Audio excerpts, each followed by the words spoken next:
सच सच बताना, तुमने आखिरी बार सेक्स के बारे में कब सोचा था? हो सकता है आज या फिर अभी सोचा हो, पर सोचने के अलावा अगर सेक्स के बारे में बात करने की बात हो तो शायद तुम हिचकिचा जाओ।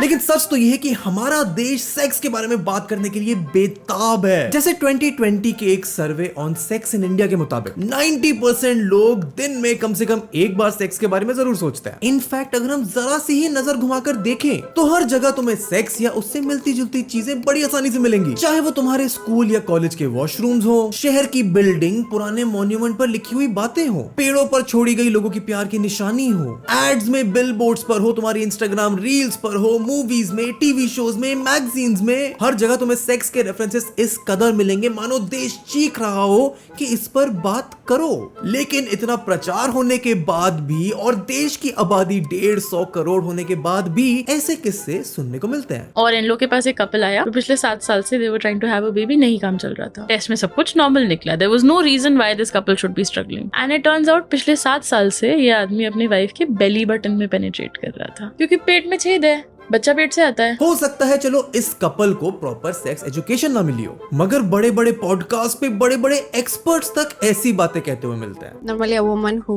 had a lot of sex in her life, she looks older. They age faster. Okay, so let me ask you something instead. What does it mean when somebody says too much sex? And then over how much time do you need to have this too much sex so that you start looking older? And how much older will it make you look? 6 months? 1 year? 10 years? There's no actual mathematical calculation. तो इतना देखकर ये तो समझ आ गया था कि जितनी बातें सेक्स के बारे में होती हैं उससे ज्यादा, कहीं ज्यादा लोगों के अंदर उसके बारे में मिसकंसेप्शंस हैं। अब इस बात में कितनी सच्चाई है ये तो मैंने लोगों से बात करके जाना ही, और सिर्फ कुछ ही क्वेश्चंस में ये बात तो अच्छे से समझ आ गई कि इट इज सेफ टू से India has a sex problem. और आज हम इसी के बारे में बहुत डिटेल में, थोड़े एंटरटेनमेंट के साथ विस्तार से बात करेंगे। ऐसी डीप डाइव्स हम हर हफ्ते तुम्हारे लेके आते हैं, तो चैनल को सब्सक्राइब करो, हमारा एफर्ट अप्रिशिएट करते हो तो वीडियो को लाइक करो, और आओ तुम्हें समझाते हैं कि कैसे। इस एक्सपेरिमेंट की शुरुआत करने के लिए मैंने जाकर लोगों से एक बहुत सिंपल सवाल पूछा। क्या आपको पता है ये क्या है? प्रोटेक्शन। अब एक कॉन्डम का मेजरली एक बहुत बड़ा यूज होता है preventing you from diseases and contraception, unless तुम आगे बढ़कर उसे उबालने ना लग जाओ। और जितने भी हमने लोगों से पूछा सभी को देखकर मालूम था कि ये क्या है, लेकिन जब हमने पूछा कि वो कितने कंफर्टेबल हैं एक केमिस्ट की शॉप पर जाके इसे लेने से, तो कहानी थोड़ी बदल गई। On a scale of 1 to 10. to would like to purchase it from Blinkit or like I would like to order it online only. मैंने तो फर्स्ट टाइम ऑर्डर ही मैंने ऑनलाइन किया, तो आई एम नॉट श्योर कि मतलब मैं store पर जाके ले पाऊंगा। I'm 72.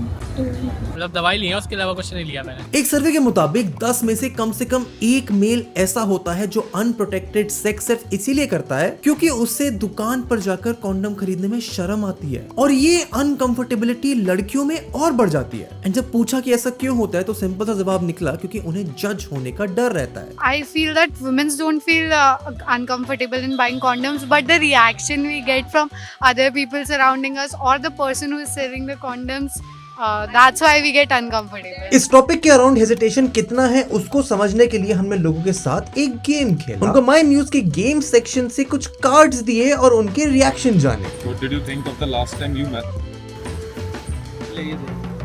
ये देखा ये।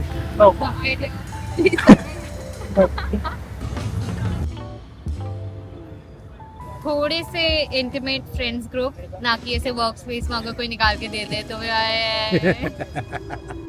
सेक्स के बारे में बात करने में हेजिटेशन, कॉन्डम्स खरीदने में फील करी हुई जजमेंट, और हमने यहाँ पे जितने भी लोगों से पूछा उसमें से 99% का इसके बारे में बात करने के लिए मना करना, ये दर्शाता है कि इस टॉपिक के बारे में बात करने में लोग कितना अनकंफर्टेबल हैं। ये ऑकवर्डनेस इतनी ज्यादा है कि यूनाइटेड नेशंस पॉपुलेशन फंड ने बताया है कि हर 7 में से एक अनवांटेड प्रेगनेंसी इंडिया में होती है, विच लीड्स टू अबॉर्शन। और 2015 के सर्वे के अकॉर्डिंग 16.4 मिलियन अबॉर्शन हुए थे इंडिया में, मोस्टली बिकॉज लोग सेक्स के बारे में एजुकेटेड नहीं है और बाकी कॉन्ट्रासेप्शन मेथड्स को लेकर स्केप्टिकल हैं या जज फील करते हैं। और जजमेंट क्यों? क्योंकि बायोलॉजिकली, साइंस के हिसाब से सेक्स एक ऐसी चीज है जो हर एक लिविंग स्पीशीज की जरूरत है एवोल्यूशन के लिए, अपने जीन पूल को आगे बढ़ाने के लिए। एंड इसका जवाब थोड़ा कॉम्प्लेक्स है, क्योंकि ह्यूमैनिटी के लिए, इंसानों के लिए, इंडियंस के लिए सेक्स सिर्फ रिप्रोडक्शन तक सीमित नहीं है। जिससे एक बात तो क्लियर हो गई कि ह्यूमन कल्चर में सेक्स बिकता है। जैसे जब 1980s में इंडिया में वीसीआर आया था तो लोगों ने थिएटर में जाकर मूवीज देखना बंद कर दिया था। बड़े से बड़े एक्टर्स, डायरेक्टर्स की मूवीज फ्लॉप जा रही थी। बड़े से बड़े सुपरस्टार्स का बॉलीवुड का वो डार्केस्ट फेस था। लेकिन उसी दशक में राज कपूर ने रिलीज करी मूवी राम तेरी गंगा मैली, जिसमें लीड एक्ट्रेस को लेकर उस समय के हिसाब से ऑब्सीन सीन्स दिखाए गए और वो मूवी हिट चली गई। जिसका सबसे बड़ा कारण ये था कि लोगों को थिएटर पर देखने के लिए वो मिला एक सटल नुआंस न्यूडिटी जो उन्हें और कहीं नहीं मिल रहा था। एंड ये स्ट्रेटजी इतनी सक्सेसफुल हुई, उसके चलते प्रोड्यूसर्स, डायरेक्टर्स को ये समझ आ गया कि अगर लोगों की सेक्सुअल फैंटेसीज को केटर करा जाए तो लोग थिएटर में मूवी देखने का टिकट जरूर खरीदेंगे। और वहां से चलन शुरू हुआ बी ग्रेड मूवीज का। आज के समय में भी तुम्हें बहुत सारे छोटे छोटे सिनेमा हॉल्स के सामने अश्लील मूवी के पोस्टर्स देखने को मिल जाएंगे। एंड ये सिर्फ इसलिए क्योंकि आज भी बहुत लोग उन मूवीज को देखने थिएटर में जाते हैं। इसी को आगे ले चलकर बॉलीवुड ने 1990s खत्म होते होते आइटम सॉन्ग्स पॉपुलराइज कर दिए, जिसकी शुरुआत तो कई महीनों में मलाइका अरोड़ा के छैया छैया से हुई थी, जो अपने आप में एक सोफिस्टिकेटेड अच्छे म्यूजिक वाला डांस सॉन्ग है। लेकिन धीरे धीरे आगे चलकर इंडस्ट्री की बड़ी सी बड़ी एक्ट्रेस, चाहे वो कटरीना कैफ हो, करीना कपूर हो, नीरव फतेही हो, दीपिका पादुकोण हो, हर किसी ने उस मेल ऑडियंस की सेक्सुअल फैंटेसी को केटर करने के लिए स्क्रीन पर कुछ ना कुछ रिप्रेजेंटेशन जरूर दिया है। एंड सेक्स को सिर्फ मूवीज में ही नहीं, एड्स तक में सेल करा जाने लगा। जैसे ये है अमूल माचो का ad. Amul Macho, crafted for fantasies. वहीं फिर इंपीरियल ब्लू के सेक्सुअल एड सरोगेट मार्केटिंग का यूज करते थे। इवन दो ये सारी चीजें आउटराइट सेक्स रिलेटेड नहीं होती थी, लेकिन इसका इनुएंडो, इसका इंसिनुएशन हमेशा सिर्फ सेक्स की तरफ होता था। और कभी कभी तो ये एडवर्टाइजमेंट सारी हदें पार कर देते हैं। जैसे लेयर शॉट के एक एड को गवर्नमेंट द्वारा टेक डाउन कर दिया गया था क्योंकि वो एक हीनियस क्राइम को एक सेंसुअल तरीके से पोर्ट्रे कर रहा था। मगर जैसा असल जिंदगी में सेक्स को हमारे चारों तरफ दिखाया जाता है, बच्चों को स्कूल्स में जहां उनको उसकी एक्चुअल नॉलेज मिलनी चाहिए बहुत अलग तरीके से पढ़ाया जाता है और उससे भी बहुत अलग तरीके से बच्चे सेक्स के बारे में सीखते हैं। हमने लोगों से पूछा कि उन्हें कब पहली बार सेक्स के बारे में पता चला था और कैसे। फ्रेंड्स 6th में पता चला। When I came into my first relationship, when I was 18 years, my friend told me like there's a word called FUCK. I think it was 6th grade. It was her and her. ऐसे in general sex as a term तो पता था, but देखा जब like when my friend was fucking someone. What? मतलब we were watching from window and that time also हमें ये नहीं पता था हो क्या रहा है ये। और फिर ये कि उन्हें स्कूल में सेक्स एजुकेशन के बारे में कैसे पढ़ाया गया था। टीचर पढ़ाने वाला चैप्टर भी नहीं पढ़ा, मतलब कोई चैप्टर ही नहीं था, एनिमल्स के सेक्स के अलावा तो नहीं था। There was no such sex education about, and still we are in college. There's no such thing that we are getting. Girls को बाहर भेज दिया था, दूसरे सेक्शन में भेज दिया था। उन्हें गर्ल्स टीचर पढ़ा रहे थे, हमें mail. We went to a girls' school. There was none. 2014 में adolescent education program training resources के रिव्यू में पता चला कि करिकुलम डिजाइन में सेक्स एजुकेशन को क्लियर डिफाइन ना करके लाइफ स्किल्स एजुकेशन में रखा गया था और रिप्रोडक्शन, कंसेप्शंस वाले सेक्शंस को उनके अराउंड डिस्कशंस को लिमिट करा गया था। इंपॉर्टेंट टॉपिक्स जैसे sexuality, sexual diversity, relationships and communication जो जरूरी होते हैं कॉम्प्रिहेंसिव सेक्स एजुकेशन के लिए, उन सब को अवॉइड करा गया था। एंड आई एम श्योर तुम्हारा भी एक्सपीरियंस इससे कुछ मिलता जुलता होगा क्योंकि अधिकतर इंडियन स्कूल्स में सेक्स एजुकेशन को बस एक एकेडमिक पेपर में आने वाली पढ़ाई की तरह से पढ़ाया जाता है, जिसमें से काफी टॉपिक्स तो टीचर्स बस भगा कर पढ़ा देते हैं, जिसके चक्कर में अक्सर स्टूडेंट्स को सेक्स एजुकेशन के नाम पर बस मेल एंड फीमेल एनाटॉमी का टेक्स्ट बुक ज्ञान मिलता है। लेकिन अब अगर सेक्स के बारे में स्कूल्स में ढंग से नहीं सिखाया जाता तो लोग ये सब सीखते कैसे हैं? I learnt about sex from a classmate in school. I was 13 years old then. My sexuality education teacher was about the same age. In this day and age, with pornography and internet porn widely available, which brings us to another problem. India में porn band है। अगर कोई porn websites browse करने निकलेगा तो बिना VPN के उन्हें एक्सेस भी नहीं मिलेगा। लेकिन इतनी रिस्ट्रिक्शंस होने के बावजूद भी बहुत सारी सर्वेस, इंटरनेट डेटा के अकॉर्डिंग ये पता चलता है कि पूरी दुनिया में India is the 3rd largest consumer of pornographic content, जिसमें से 30% फीमेल व्यूअर्स हैं। मगर इन्हीं व्यूअर्स में से जहां 90% एंटरटेनमेंट के लिए देखते हैं, सर्वे के हिसाब से 55% लोग पॉर्न सिर्फ इसलिए देखते हैं ताकि वो वहां से सेक्स के बारे में सीख सकें। तो क्लियरली सेक्स इंडियन टीनेजर्स को जिस तरह से पढ़ाया जाता है स्कूल में, वो एक्चुअल रियलिटी में उससे बिल्कुल अलग तरीके से सीखते हैं। एंड इसमें एक बहुत बड़ा हाथ है इंडियन पेरेंट्स का। Have you ever discussed about sex with your parents? No. घर में रहना क्यों? कंफर्टेबल नहीं है। हाँ। मेरी मम्मी बोलेगी ऐसी बातें मत कर। इंडियन पेरेंट्स के बीच में एक अनसेड रूल है कि उनके बच्चे अपने आप सीख लेंगे सेक्स के बारे में। एक पैन इंडिया स्टडी जो बहुत सारे डेमोग्राफिक्स में करी गई थी, उसमें पता चला 10 में से 6 पेरेंट्स अपने बच्चों के साथ सेक्स एजुकेशन के बारे में बात ही नहीं करते हैं। कुछ स्टडीज में तो ये पाया गया कि इंडियन पेरेंट्स उस रिस्पॉन्सिबिलिटी को एक्सेप्ट ही नहीं करते हैं कि उनकी भी जिम्मेदारी है अपने बच्चों को सेक्स एजुकेशन देना। जैसे मुंबई के कॉलेज के बच्चों के बीच पाया गया कि 88% मेल और 58% फीमेल स्टूडेंट्स को पेरेंट्स से कोई सेक्स एजुकेशन नहीं मिली थी और उन्हें छोड़ दिया गया था इंफॉर्मेशन को बुक्स, मैगजीन्स, फ्रेंड्स, सिबलिंग्स और पॉर्न से कंज्यूम करने के लिए। सॉरी मैं इसके बारे में नहीं जानती। मतलब अपने यहाँ हिंदुस्तान में जो है ना, बहुत अच्छी बात है कि पर्दा है, होना तो चाहिए, लेकिन कुछ हमारा इंडिया का संस्कार ही एक अलग संस्कार है जो कुछ चीजें पर्दे में भी रहती है जो है। यहाँ तक कि पेरेंट्स, सोसाइटीज, टीचर्स और समाज ने कई स्टेट्स में सेक्स एजुकेशन को बैन ही कर दिया है। इंडिया के कुछ स्टेट्स जैसे महाराष्ट्र, गुजरात, राजस्थान, मध्य प्रदेश और कर्नाटका में सेक्स एजुकेशन को प्रमोट नहीं करा जाता। 2007 में स्कूल्स में सेक्स एजुकेशन के खिलाफ एक रैली रखी गई थी। ये rally Islamic students organisation of India ने निकाली जब union ministry of human resources ने सेक्स एजुकेशन को करिकुलम में लाना चाहा। ISOI का कहना था कि एड्स एजुकेशन की आड़ में ये टीनेजर्स को कॉन्डम का यूज बताना चाह रहे हैं क्योंकि मल्टीनेशनल कंपनीज ने गवर्नमेंट को खरीद रखा है। उन्होंने बताया कि वो अगेंस्ट है कि टीचर्स को सेक्स एजुकेशन के लिए ट्रेन किया जाए क्योंकि उन्हें डर है कि फिर बच्चों को क्लासेस में सेक्स एजुकेशन पर प्रैक्टिकल लेसन मिलने लगेंगे। और इस सब की वजह सिर्फ इतनी सी है कि हमारे देश का एक बहुत बड़ा तबका सेक्स को वल्गर और ऑब्सीन मानता है। लेकिन सोचकर हैरानी तब बढ़ती है कि जब बात रिप्रोडक्शन की आती है, शादी के बाद अपने परिवार को आगे बढ़ाने की आती है, तब सेक्स ऑब्सीन नहीं होता। तब पूरे परिवार को जल्दी से जल्दी नई बहू से, नई दामाद से एक बच्चा चाहिए होता है। और जैसे हमने बात करी कि सेक्स को कमर्शियलाइज करना भी टबू नहीं है, चाहे वो एडवर्टाइजमेंट्स में हो, किताबों में हो, मैगजीन्स में हो या मूवीज के आइटम सॉन्ग्स में हो। तो नेचुरल सा सवाल ये है कि सेक्स टबू बनता कब है? और इसका जवाब थोड़ा कॉम्प्लेक्स है पर हमें एक इंटरेस्टिंग एक्सप्लोरेशन पर लेकर गया, क्योंकि सेक्स टबू सिर्फ तब बनता है जब उसको प्लेजर से जोड़ा जाता है।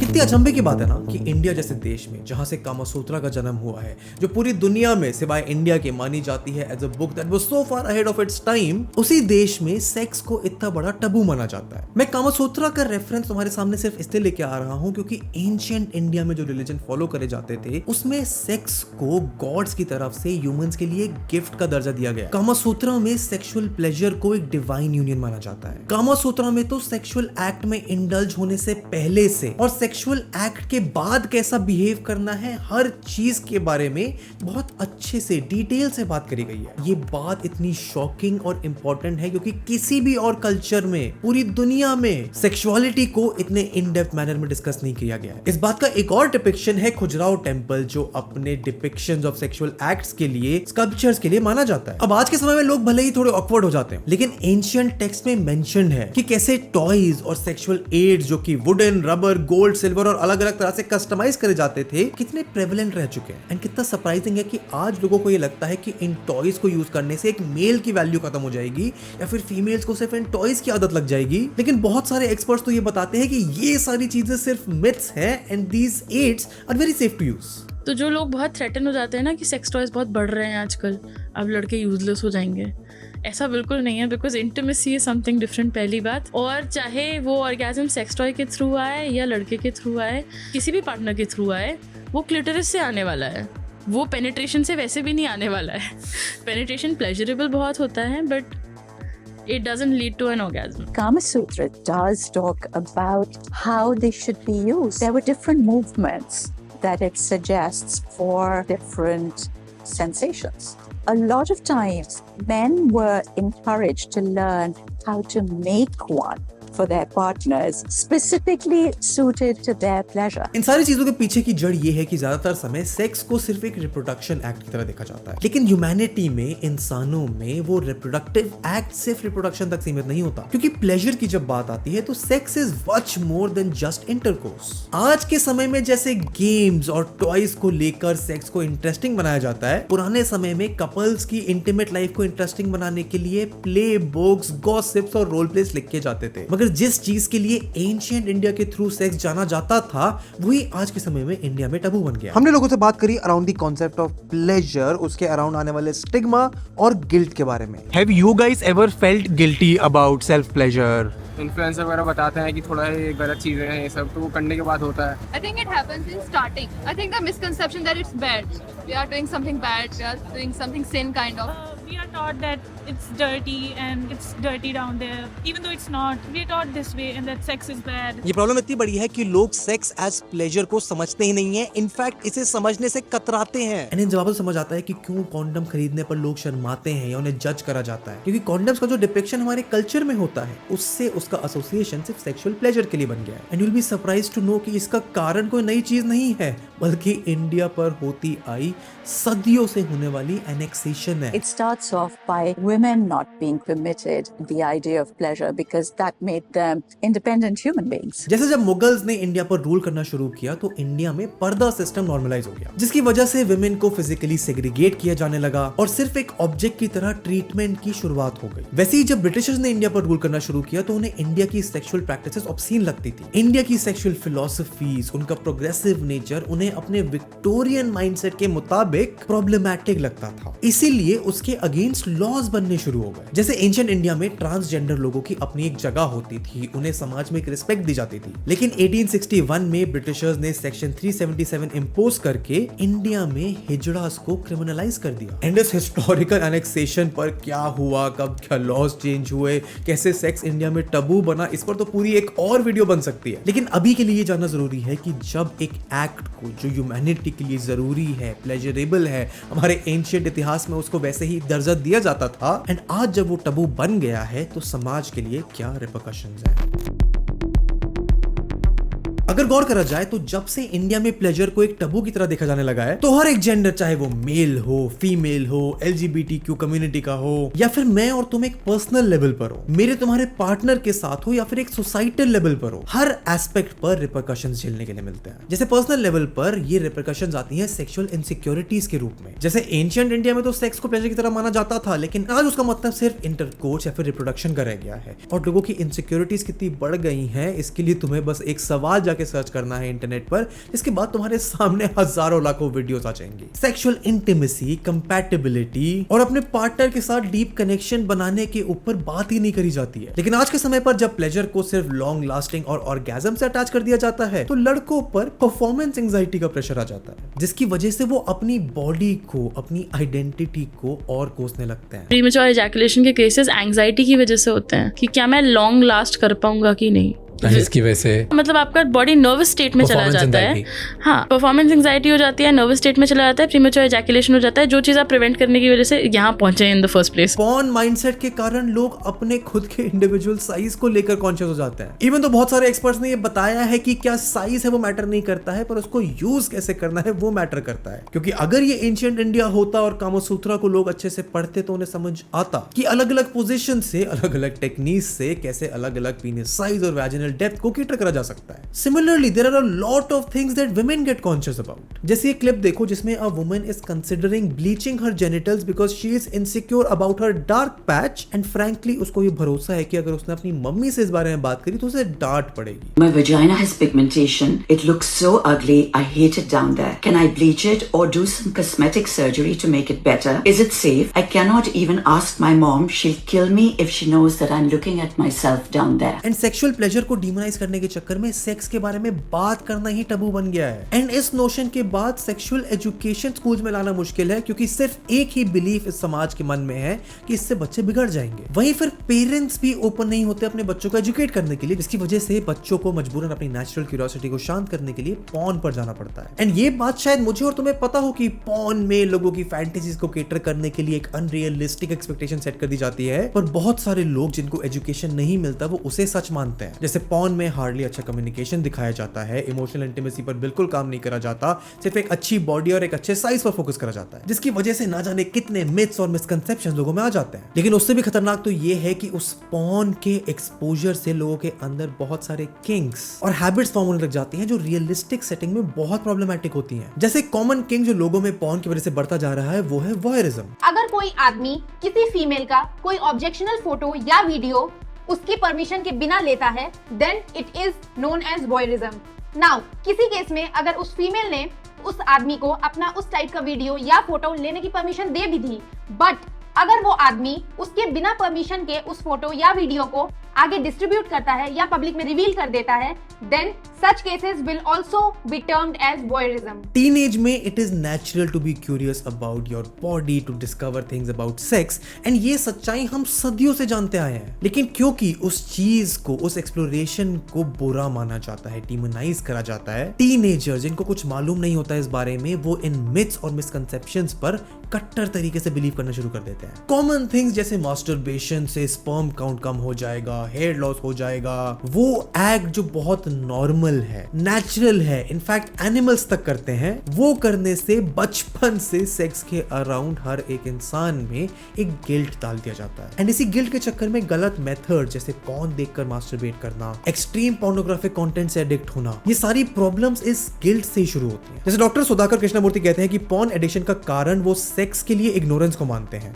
लोगों को पहले समझना चाहिए हेल्दी लव मेकिंग किस बारे में होती है, क्योंकि वो पॉर्न में नहीं दिखाया जाता। एक educated man, women, adult porn को अपने सेक्सुअल प्लेजर को एनहांस करने के लिए यूज करेगा, अनलाइक टीनेजर जो उसको बस फन के लिए यूज करते हैं और उसके एडिक्शन के जाल में फंस जाते हैं। एंड असली सच तो यही है कि अगर सेक्सुअल प्लेजर एक टबू ना होता तो सेक्स एजुकेशन इंडिया में कोई प्रॉब्लम नहीं होती। पर प्रॉब्लम यहाँ खत्म नहीं होती है, यहाँ से शुरू होती है, क्योंकि प्रॉपर कम्युनिकेशन और एजुकेशन ना होने की वजह से लोग concept of consent and boundaries को नहीं समझते। अक्सर छोटे बच्चों को गुड टच, बैड टच की एजुकेशन दी जाती है, लेकिन ब्रेक थ्रू इंडिया के सर्वे ने रिवील करा कि 78% इंडियन पेरेंट्स अपने बच्चों को सेक्सुअल कंसेंट के बारे में नहीं बताते। 18 साल से पहले 53% गर्ल्स और 46% लड़कों ने सेक्सुअल अब्यूज झेला होता है, और अक्सर वो किसी क्लोज फैमिली मेंबर के थ्रू ही होता है। And international centre for research on women के सर्वे के अकॉर्डिंग 92% इंडियन वुमेन ने सेक्सुअल हैरासमेंट पब्लिक में फेस करी है। और लव मैटर्स इंडिया के सर्वे के मुताबिक सिर्फ 26% और 30% मेन मानते हैं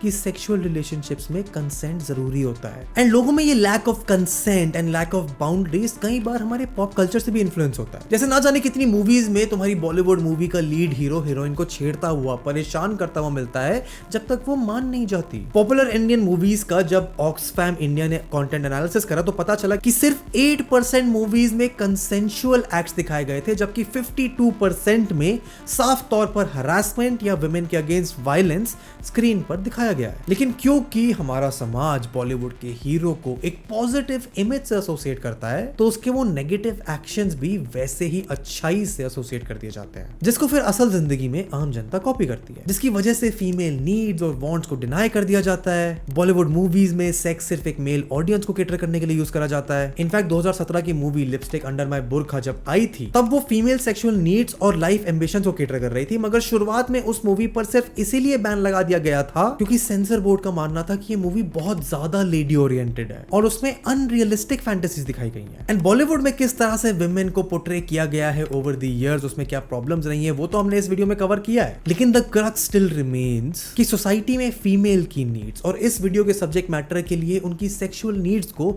हमेशा अंडरमाइन किया गया है। जिसके बाद एक बहुत कॉमन मिथ में जो लड़कों को पॉर्न कंज्यूम करने के बाद समझ आया है, एक अटूट विश्वास बन जाता है कि लड़कियों को ऑर्गेज्म कराना है, उन्हें सेक्सुअली सैटिस्फाई करना है, तो वो बस पेनिट्रेशन से हो सकता है। लेकिन 80% वुमेन को पेनिट्रेशन से नहीं, क्लिटरल स्टिमुलेशन से ऑर्गेज्म मिलता है। एंड सोसाइटी कितनी इग्नोरेंट है इस चीज को लेकर, वो इससे पता चलता है कि पहली बार क्लिटरिस, जिसका सोल पर्पस फीमेल प्लेजर है, उसकी एनाटॉमिकल स्टडी 1998 में करी गई थी। एंड हमारे देश में ही कुछ ऑर्थोडॉक्स कम्युनिटीज में तो हाल और भी खराब है। जैसे इंडिया की कम्युनिटी में क्लिटरिस को सोर्स ऑफ सिन माना जाता है। इस वीडियो की रिसर्च करते हुए मुझे पता चला कि इस कम्युनिटी में फीमेल जेनिटल म्यूटिलेशन की प्रथा है कि लड़की की प्यूबर्टी हिट करने से पहले उसकी क्लिटरिस को काट दिया जाता है, ताकि उन्हें ये कभी एक्सपीरियंस ही ना हो सके कि सेक्स से प्लेजर भी मिल सकता है। क्योंकि अगर ऐसा हो गया तो वो शायद अपनी शादी को खराब कर सकती है और समाज का नाम नीचे कर सकती है। एंड आए दिन हमें खबरें of child marriage, honour killings, marital rapes की खबरें मिलती रहती हैं। टाइम्स ऑफ इंडिया की रिपोर्ट के मुताबिक 1000 से भी ज्यादा ऑनर किलिंग्स होती हैं इंडिया में, जिनमें से 900 सिर्फ यूपी, पंजाब और हरियाणा में होती हैं। वहीं मैरिटल रेप्स और वायलेंस की बात करी जाए तो नेशनल फैमिली हेल्थ सर्वे के अकॉर्डिंग 2019 से 21 के बीच में ही 32% married women spousal, physical, sexual और इमोशनल वायलेंस फेस करती हैं। मतलब हर 3 में से 1 मैरिड वुमेन को सफर करना पड़ता है। मगर ये इनसेंसिटिविटी सिर्फ फीमेल्स के प्रति ही नहीं, सोसाइटी में और कम्युनिटीज, एथनिक ग्रुप, सेम और डिफरेंट जेंडर्स के प्रति भी देखी जाती है। जैसे इंडिया में 6000 में रशियन वाला जोक बहुत प्रेवलेंट है। 6000 रुपए में तो रशियन आ जाती है। इतना कि रशियन गर्ल्स को सामने आकर रिक्वेस्ट करना पड़ता है कि ऐसे जोक्स हमारे ऊपर मत मारो। Stop spreading jokes about 6,000 rupees and Russian girls. It's not funny anymore and I am begging you. इससे और ज्यादा इंसेंसिटिव इंडियंस LGBTQ कम्युनिटी के लिए है। अब इस बात के बहुत एविडेंस है कि एंशिएंट इंडिया में होमोसेक्सुअलिटी बहुत प्रेवलेंट थी, चाहे वो आर्ट वर्क्स हो, लिटरेरी वर्क्स हो, माइथोलॉजिकल स्टोरीज हो। होमोसेक्सुअल लोगों को समाज से अच्छे से सम्मान मिला करता था। लेकिन मुगल और क्रिश्चियन इन्वेजन के बाद ये नैरेटिव बदल गया और समाज से होमोसेक्सुअल लोगों को अलग कर दिया गया। और आज समय पर लोग इतने इंसेंसिटिव हैं कि अगर बुलिंग से, आइडेंटिटी डिसऑर्डर से, समाज में होने वाले उत्पीड़न से अगर कोई सुसाइड भी कर लेता है तो भी लोगों को बुरा महसूस नहीं होता। एंड इस मेंटालिटी से एक मेल डोमिनेटेड सोसाइटी में प्रॉब्लम सिर्फ बाकी कम्युनिटीज और जेंडर के लिए नहीं, खुद मेल्स को भी है। जैसे एक सर्वे के अकॉर्डिंग 42% मेन कंफर्टेबल नहीं फील करते हैं अपनी सेक्सुअल इनसिक्योरिटीज अपने दोस्तों के साथ शेयर करने के लिए। एंड जिनका बड़ा ग्रुप होता है उनके लिए तो ये ऑप्शन ही नहीं है। एंड सैड बात तो ये है कि ये सब इंप्रूव करा जा सकता था। इंडिया की हालत शायद इतनी बुरी नहीं होती अगर सेक्सुअल प्लेजर को टबू ना माना जाता। लेकिन अब हालात शायद कुछ बदल रहे हैं। जैसे इस वीडियो के थ्रू ही companies like My Muse sex sensitive topics को लेकर बहुत अच्छे से अपना रोल निभा रहे हैं। सेक्सुअल प्लेजर जैसे सेंसिटिव टॉपिक्स को नॉर्मलाइज करके सेक्स और इंटीमेसी के अराउंड होने वाले स्टिग्मा को रिमूव करा जा रहा है। और उसी की तरफ एक और स्टेप लेते हुए माई म्यूज इस वीडियो के माध्यम से अपने कुछ इंटरेस्टिंग प्रोडक्ट्स गिव अवे कर रहा है लोगों में। गिव अवे पार्टिसिपेट करने के लिए तुम्हें बस इस वीडियो पे कमेंट करना है, जहां तुम अपनी कोई स्टोरी शेयर कर सकते हो, जहां या तो तुम किसी को समझा पाए हो या तुम्हें कोई और समझा पाया है कि क्यों और कैसे सेक्स और प्लेजर को एक हेल्दी तरीके से देखना बहुत जरूरी है। एंड तुम्हारी कहानी ना सिर्फ और लोग एजुकेट करने के काम आएगी, पर तुम्हें गिव अवे जीतने का मौका भी मिलेगा। एंड रिगार्डलेस ऑफ वेदर तुम गिव अवे में पार्टिसिपेट करना चाहते हो या नहीं, तुम स्क्रीन पर दिया हुआ कोड RUSTY10 यूज करके माई म्यूज की वेबसाइट पर एक्स्ट्रा 10% ऑफ भी ले सकते हो। लेकिन माई म्यूज के साथ साथ सोशल मीडिया पर सेक्स के अराउंड बढ़ता हुआ एजुकेशनल कंटेंट और उन्हें बनाने वाले लोग आगे आकर सोसाइटी में बेसिक से लेकर बहुत कॉमन और नीश मिथ्स को, मिसकंसेप्शंस और डाउट्स को क्लियर कर रहे हैं। वहीं काफी सारे गवर्नमेंट और नॉन गवर्नमेंट प्रोग्राम्स भी सेक्स एजुकेशन को स्कूल्स में प्रोपोगेट कर रहे हैं। एंड ये कॉम्प्रिहेंसिव सेक्स एजुकेशन का करिकुलम, ये इनिशिएटिव बच्चों को sexual harassment, gender development, marriage, relationship, sex health और पेरेंटहुड पर एजुकेट करने का काम आ रहा है। लेकिन ये तभी पॉसिबल हो पाएगा जब हम समझेंगे कि सेक्सुअल प्लेजर एक बायोलॉजिकल नीड है ह्यूमन बीइंग्स की, जिसे बहुत माइंडफुली नेविगेट करा जाना चाहिए। एंड शायद जब तक हम प्लेजर को वैसे नॉर्मलाइज नहीं कर पाएंगे जैसा एंशिएंट इंडिया में हुआ करता था, जहां मेल्स और फीमेल्स दोनों की सेक्सुअल नीड्स को कैटर करा जाता था, तब तक सेक्स एजुकेशन टीनेजर्स को देना और सेक्स जैसे टॉपिक्स पर खुल के एक हेल्दी डिस्कशन कर पाना इस देश में शायद पॉसिबल नहीं हो पाएगा। तो मुझे बताओ इस सब के बारे में क्या सोचते हो, नीचे कमेंट्स में गिव अवे में पार्टिसिपेट जरूर करना। तुम यहाँ तक आगे तो यूट्यूब पर तुम कहता है कि तुम्हें ये वीडियो और अच्छी लगेगी। इनफैक्ट यहाँ पर पूरी एक प्लेलिस्ट है ऐसी और डीप डाइव्स की। वीडियो पसंद आई तो उसको लाइक करो, अपने दोस्तों के साथ शेयर करो, चैनल को सब्सक्राइब करो and I will see you in the next one. Good bye.